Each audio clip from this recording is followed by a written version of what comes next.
আসসালামু আলাইকুম। প্রত্যেককে আমন্ত্রণ জানাচ্ছি আমার ইউটিউব চ্যানেল ফার্স্ট এডে। আজকে যে বিষয় বা টপিকসটি নিয়ে কথা বলবো সেটি হচ্ছে হাইপারটেনশন বা উচ্চ রক্তচাপ। তো চলুন একটু বুঝে নেওয়ার চেষ্টা করি উচ্চ রক্তচাপ বিষয়টা আসলে কী। টেনশন বা চাপ প্রতিটা মানুষের জীবনেই থাকে। এই টেনশনটা যখন রক্তনালীতে হয় বা চাপটা যখন রক্তনালীতে হয় এবং হাইপার হয়, অত্যাধিক হয়, তখনই আমরা তাকে হাইপার টেনশন বা উচ্চ রক্তচাপ হিসেবে অভিহিত করে থাকি। তো উচ্চ রক্তচাপের আসলে ইন্টারন্যাশনালি যে ডেফিনেশনগুলো আছে আমরা যদি একটু তাকাই, বই পুস্তক যে কথাগুলো বলে থাকে, মেডিকেল সায়েন্সের ভাষায় যে ডেফিনেশনগুলো আছে আমরা যদি একটু বলি, সেটা হচ্ছে persistent raise of blood pressure above the upper limit of normal level according to the age and sex of the patient is called hypertension.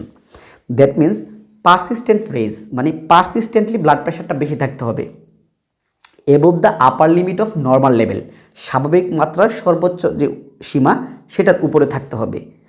এটা according to the age and sex of the patient, মানে রোগীর বয়স এবং লিঙ্গ অনুসারে যদি persistently normal সীমার সর্বোচ্চ গতির সীমার উপরে থাকে সেই অবস্থাটাকে আমরা উচ্চ রক্তচাপ বলি। আমরা যদি আরেকটু সহজভাবে বুঝাই, দেখেন আমাদের বুকের বাঁ পাশে একটা অর্গান থাকে, সেটা হচ্ছে হার্ট। তাহলে এই হার্ট সম্পর্কে যদি আমরা জানি তাহলে কিন্তু আমরা বুঝতে পারবো ব্লাড প্রেশারটা আসলে কী, ব্লাড প্রেশারটা কোত্থেকে তৈরি হয় সেই জিনিসটা আমরা একটু বুঝি। আমাদের বুকের বাঁ পাশে যে হার্ট থাকে, হার্টের কাজ হচ্ছে সে যখন পাম্প করে তখন হার্ট থেকে বিশুদ্ধ রক্তটা রক্তনালীর ভিতর দিয়ে সারা শরীরে ছড়িয়ে পড়ে, ফলে ওই রক্তের মধ্যে অক্সিজেন এবং আমরা যত ধরনের খাবার খাই তার যে নিউট্রিশন বা পুষ্টি সবগুলো আমার প্রতিটা কোষে পৌঁছে, ফলে প্রতিটা কোষ তথা প্রতিটা অঙ্গ সুস্থ স্বাভাবিকভাবে বেঁচে থাকে, আলটিমেটলি আমি আপনি বেঁচে থাকি। আবার ওখান থেকে দূষিত রক্তগুলো কিন্তু হার্টে চলে আসে এবং হার্ট থেকে সেটা ফুসফুসে যায়, গিয়ে ফুসফুসে গ্যাসিয়াস এক্সচেঞ্জ হয়, অর্থাৎ ফুসফুসের মাধ্যমে আমরা যে শ্বাস নিই অক্সিজেনটা গ্রহণ করে এবং কার্বন ডাইঅক্সাইডটা শ্বাস ত্যাগের মাধ্যমে ছেড়ে দিই। এই যে একটা কন্টিনিউয়াস প্রসেস, এভাবেই কিন্তু আপনি আমি সুস্থ স্বাভাবিকভাবে বেঁচে থাকি। তাহলে রক্তচাপটা আমরা কি বুঝলাম? রক্তচাপ হচ্ছে রক্ত যখন রক্তনালী মানে হার্ট থেকে রক্তনালীর ভেতর দিয়ে যাওয়ার সময় রক্তনালীর দেয়াল বা ওয়ালে 90 ডিগ্রি অ্যাঙ্গেলে লম্বভাবে যে চাপটা প্রয়োগ করে সেটি আসলে রক্তচাপ। এই রক্তচাপটা যখন স্বাভাবিকের চেয়ে বেশি হবে তখন এটাকে আমরা বলি উচ্চ রক্তচাপ বা হাই ব্লাড প্রেশার কিংবা হাইপারটেনশন। আশা করি আপনারা উচ্চ রক্তচাপটা বুঝতে পেরেছেন। এখন আসেন আমরা রক্তচাপ আসলে কয়টা জিনিস দেখি। আমরা রক্তচাপে মূলত দুইটা জিনিস দেখি। সেই জিনিসগুলো কি?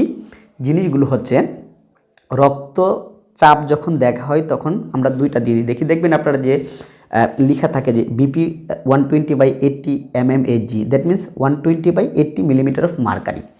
তার মানে আমরা দুইটা রক্তচাপ পাই। সাধারণ মানুষের ভাষায় একটা হচ্ছে উপরের রক্তচাপ আর একটা হচ্ছে নিচের রক্তচাপ। তাহলে উপর রক্তচাপটা আসলে কি? হার্ট যখন পাম্প করে, অর্থাৎ হার্ট যখন সংকুচিত হয় তখন হার্টের ভিতর থেকে রক্তটা সারা শরীরে ছড়িয়ে পড়ে রক্তনালীর ভিতর দিয়ে। যেই চাপে হার্টের ভিতর থেকে রক্তটা রক্তনালীর ভিতর দিয়ে চলে যায় সেটাকে বলা হয় সংকুচিত চাপ বা সিস্টোলিক প্রেশার। আবার হার্টটা যখন রিল্যাক্স করে তখন দূষিত রক্তগুলো এসে হার্টে ঢুকে, যেই চাপে এসে রক্তনালীর ভিতর দিয়ে ঢুকে সেটাকে আমরা বলি ডায়াস্টোলিক বা রিল্যাক্সেশন চাপ। তার মানে একটা হচ্ছে সংকুচিত চাপ, যেই চাপে হার্ট থেকে রক্ত সারা শরীরে চলে যায় ছড়িয়ে, আরেকটা হচ্ছে হার্ট যখন রিল্যাক্স থাকে দূষিত রক্তটা ঢুকে।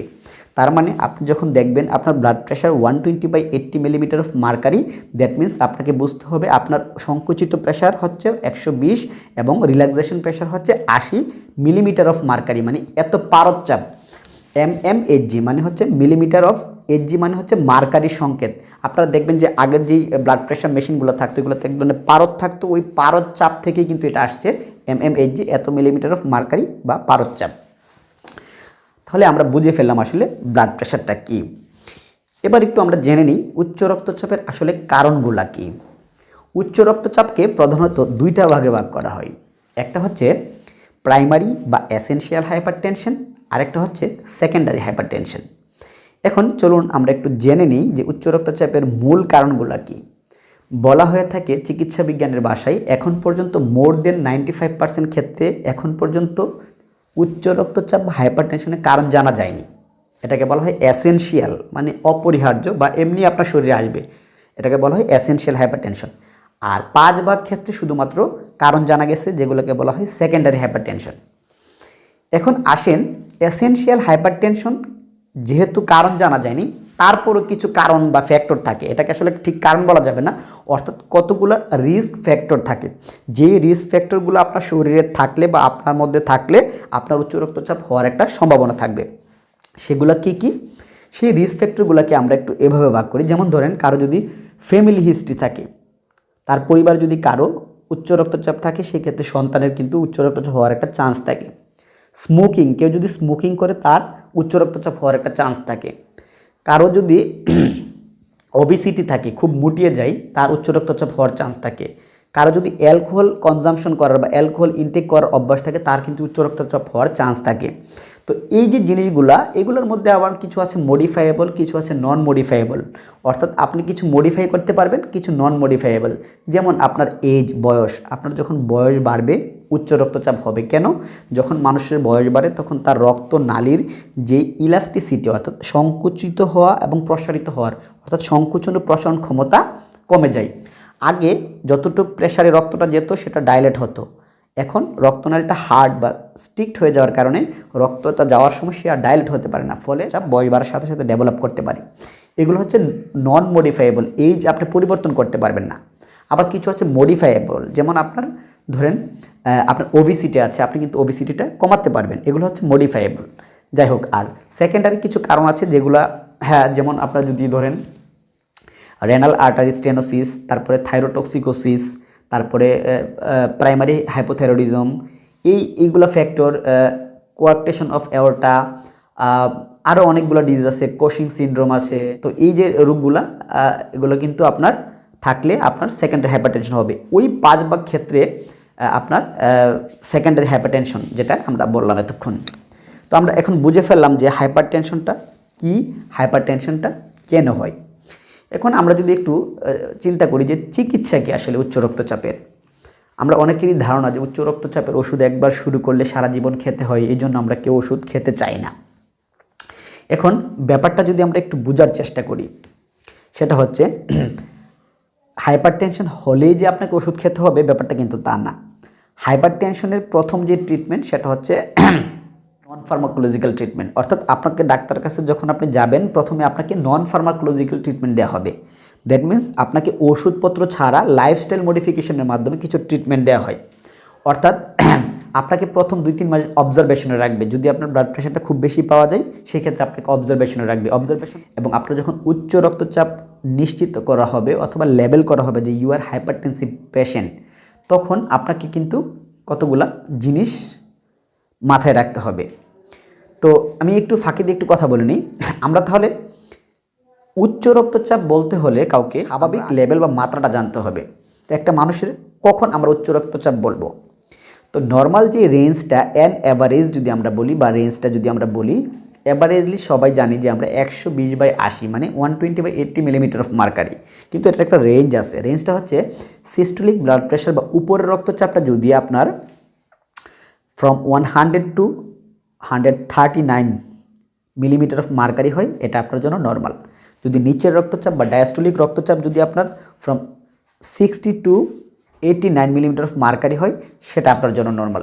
তার মানে মুদ্রা কথা হলো, যদি কারো ব্লাড প্রেশার 140 মিলিমিটার অফ মার্কারির উপরে ক্রস করে, that means systolic blood pressure যদি 140 মিলিমিটার অফ মার্কারি বা তার উপরে যায়, সেটা হাইপারটেনশন। আবার কারো যদি নিচের ব্লাড প্রেশার বা ডায়াস্টোলিক ব্লাড প্রেশার যদি 90 মিলিমিটার অফ মার্কারি বা তার উপরে যায়, তাহলে তার হাইপারটেনশন। এটা হচ্ছে আমজনতাদের বোঝার জন্য বা সাধারণ মানুষের বোঝার জন্য। কিন্তু এই যে হাইপারটেনশন, তার কিছু গ্রেড আছে। ইন্টারন্যাশনাল হাইপারটেনসিভ সোসাইটি যারা আছে অথবা ইন্ডিয়ান হাইপারটেনসিভ সোসাইটি, কিছু সংস্থা আছে, তারা এগুলো লেবেল করে দিয়েছেন। তারা বলেন যে তারা নতুন একটা টার্ম দিয়েছে, সেটা হচ্ছে হাইপারটেনসিভ ক্রাইসিস অথবা হাইপারটেনসিভ ইমার্জেন্সিস। সেটা হচ্ছে যদি কারো blood pressure systolic more than 180 millimetre of mercury হয় সেটা, আর ডায়াস্টোলিক যদি more than 120 millimetre of mercury হয়। তাহলে কি দাঁড়ালো কথাটা? নর্মাল আমরা তখনই বলবো যদি 120-এর নিচে থাকে সিস্টোলিক, আর ডায়াস্টোলিক যদি 80-এর নিচে থাকে, যে উচ্চ রক্তচাপের জিনিসগুলা। এখন আসেন চিকিৎসা ব্যবস্থাপনা। উচ্চ রক্তচাপের চিকিৎসা আসলে কি? অনেকেরই ধারণা যে একবার উচ্চ রক্তচাপ হলে ওষুধ শুরু করলে সারা জীবন খেতে হবে, তাইলে আমরা ওষুধ শুরু করি না। আপনাদের একটা তথ্য দিয়ে রাখি, পৃথিবীতে যত লোক উচ্চ রক্তচাপে আক্রান্ত তার অর্ধেক জানেই না যে সে উচ্চ রক্তচাপে আক্রান্ত। যেই অর্ধেক জানে যে সে উচ্চ রক্তচাপে আক্রান্ত এর অর্ধেক চিকিৎসাই নেয় না।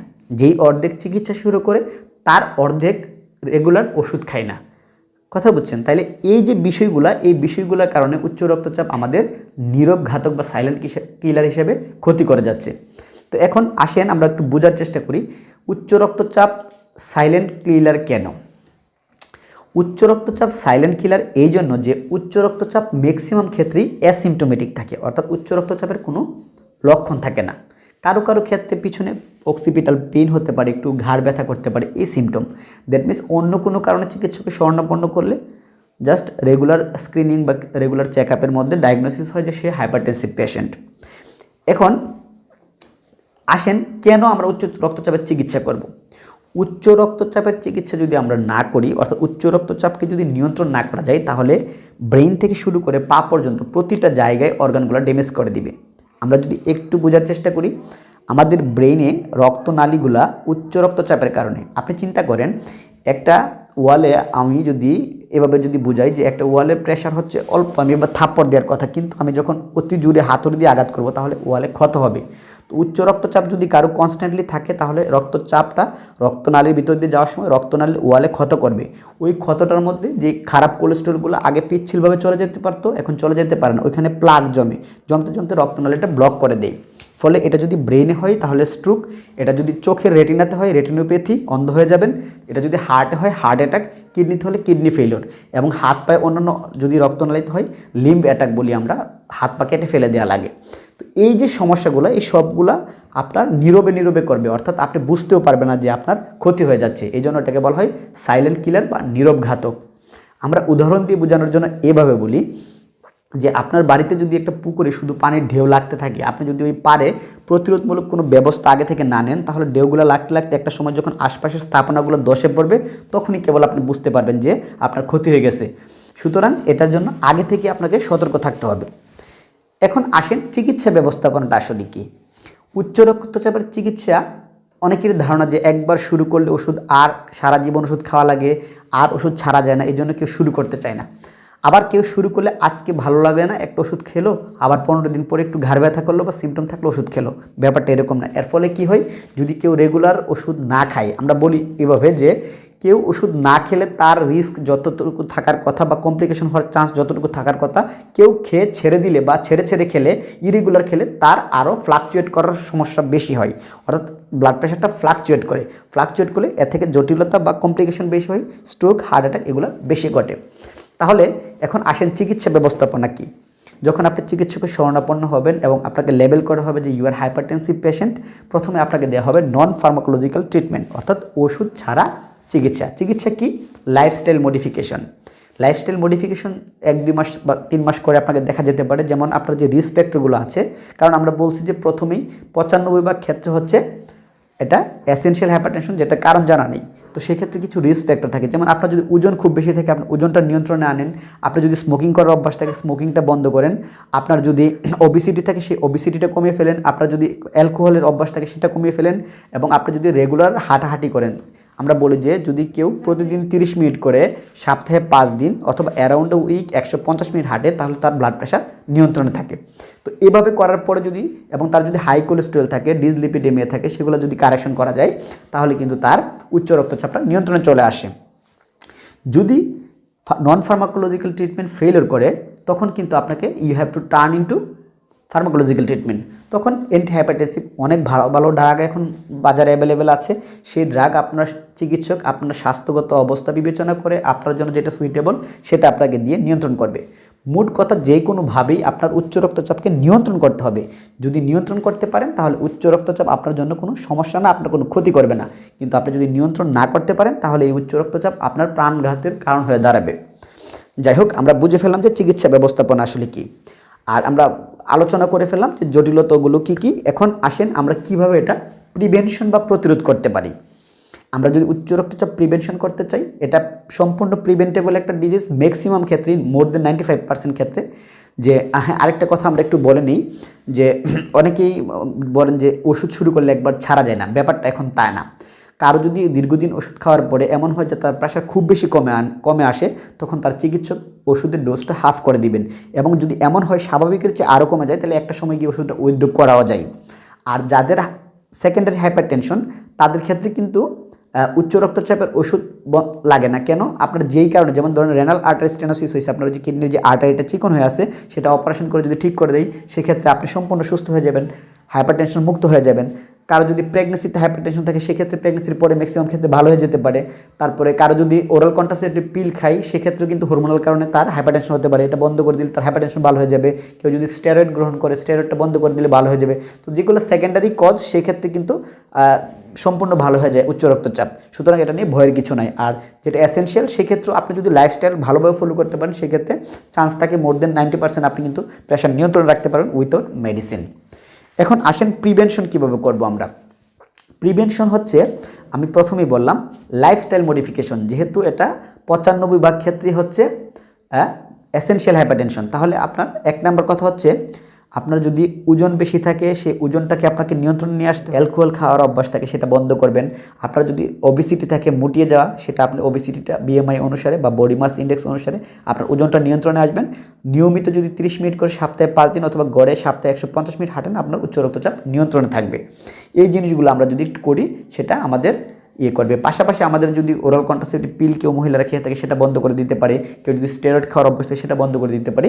এগুলোর মাধ্যমে এবং নিয়মিত হাঁটাহাঁটি, শারীরিক চর্চা, শরীর চর্চা, ব্যায়ামের মাধ্যমে কিন্তু আমরা আমাদের উচ্চ রক্তচাপ নিয়ন্ত্রণে রাখতে পারি। যদি এর মাধ্যমে নিয়ন্ত্রণ না হয়, তখন কিন্তু আমাদের চিকিৎসক আমাদেরকে যে ওষুধটা দিবে, সেই ওষুধটা আমাদেরকে অবশ্যই প্রতিদিন নিয়ম মেনে খেতে হবে। আমি আজকে খাবো কালকে খাবো না, এভাবে করা যাবে না। ফলে কি হবে, প্রেশারটা ফ্লাকচুয়েট। লাইফস্টাইল ফলো করে যদি ভালো করতে পারেন, সেটা অন্য ব্যাপার। কিন্তু ওষুধ শুরু করার পরে যদি আপনি ওষুধ রেগুলার না খান, তাহলে কিন্তু প্রেশার কন্ট্রোলে থাকবে না। কি হবে, প্রেশার ওষুধ খাওয়া মানে হচ্ছে ধরুন একটা স্প্রিংয়ের মতো, সেটা চাপ দিয়ে রাখলো। কিন্তু আপনি যদি ওষুধটা ছেড়ে দেন বা চাপটা ছেড়ে দেন, তাহলে কী হবে, এটা ফ্লাকচুয়েট করবে। এই ফ্লাকচুয়েট করলে স্ট্রোক এবং হার্ট অ্যাটাকের ঝুঁকি সবচেয়ে বেড়ে যায়। তো আমরা যেহেতু এটা একটা সাইলেন্ট কিলার এবং নন কমিউনিকেবল ডিজিজ, অর্থাৎ একজন থেকে একজন ছড়ায় না, সেই রোগটা এটা একটা প্রিভেন্টেবল ডিজিজ। আমরা যদি একটু সচেতন থাকি, আমাদের লাইফস্টাইল মডিফিকেশন করি, আমরা উচ্চ রক্তচাপ নিয়ন্ত্রণ করে সুস্থ স্বাভাবিক জীবনযাপন করতে পারবো। তো আশা করি আপনারা সবাই লাইফস্টাইল মডিফিকেশনের মাধ্যমে ওজন নিয়ন্ত্রণে রেখে এবং অন্যান্য রিস্ক ফ্যাক্টরগুলো কমিয়ে সুস্থ স্বাভাবিক জীবনযাপন করবেন। আপনাদের সকলের সুস্বাস্থ্য, সার্বিক মঙ্গল কামনা করে আজকের মতো ভিডিও এখানে শেষ করছি। সকলে ভালো থাকুন, সুস্থ থাকুন।